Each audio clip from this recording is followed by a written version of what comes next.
လေးတယောက်ရဲ့ပညာရေးမှာမိဘတွေရဲ့အခန်းကဏ္ဍက80ကနေ80ရာခိုင်နှုန်းထိအကျိုးတရားမှုရှိတယ်ဆိုတာကိုသူတည်သလားစစ်တမ်းတွေရသိရတယ်ပေါ့နော်ဒါပေမဲ့မေတို့သတိမထားမိတဲ့အချက်တွေတစ်ချက်ရှိပါတယ်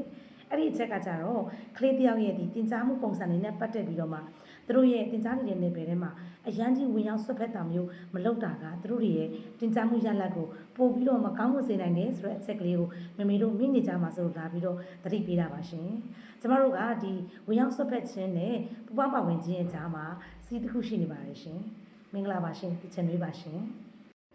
မေတို့တွေအနေနဲ့ကိုယ့်ရဲ့တသားမီမီလေးတွေကိုပို့ပြီးတော့တော်စေခြင်းနဲ့ပို့ပြီးတော့ကောင်းစေခြင်းနဲ့စိတ်စေတနာတွေနဲ့ဒါသူတို့ရဲ့တင် जा တည်မှုလုပ်ငန်းမှာအရန်ကြီးဝင်ရောက်ဆွတ်ဖက်တာမျိုးလုပ်ခဲ့တယ်ဆိုရင်ကျမတို့ကကလေးတွေအဓိကကြုံတွေ့ရမယ့်ပြဿနာပေါ့နော်အဲ့ဒါနံပါတ်1ချက်ကတော့ကလေးတွေကစိတ်ရှုပ်ထွေးသွားတာပေါ့မေကတမျိုးကျောင်းတော်ဆရာမကတမျိုးဒီလိုမျိုးလေးနဲ့သူတို့အနေနဲ့ဘယ်ဟာမှလဲ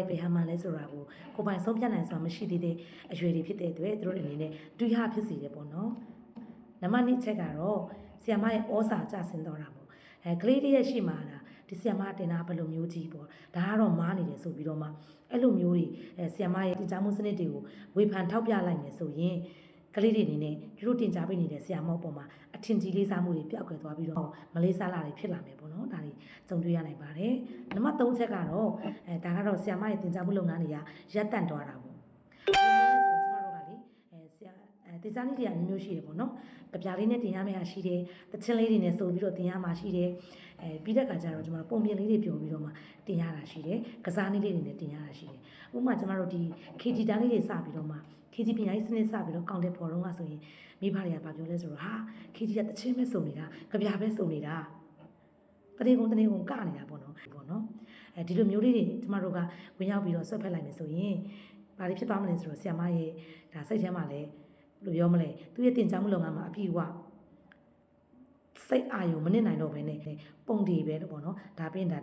ဒီလိုမျိုးပဲတမျိုးကြတိုင်းပဲဒါဆက်ပြီးတော့မှလဲပတ်ရမလားပေါ့နော်ဒီလိုလေးတွေကြိုးတရားမှုရှိစီတာဖြစ်ပါတယ်ဒါဆိုတော့မေတို့တွေအနေနဲ့ကလေးရဲ့ပညာရေးမှာလုံးဝပါဝင်မပတ်သက်ပဲနဲ့လွတ်ထားရမှာလားဆိုတော့မဟုတ်ပါဘူးရှင်မေတို့ရဲ့ပူပေါင်းပါဝင်မှုတွေကအများကြီးလိုအပ်ပါတယ်ရှင်စစ်စမဆိုတာကကြတော့လေသူတို့ကကလေးတူးချင်းစီရဲ့စိတ်နေသဘောထားစိတ်ပညာပေါ့နော်ပြီးတော့သူတို့ရဲ့ဒီ learning style တွေ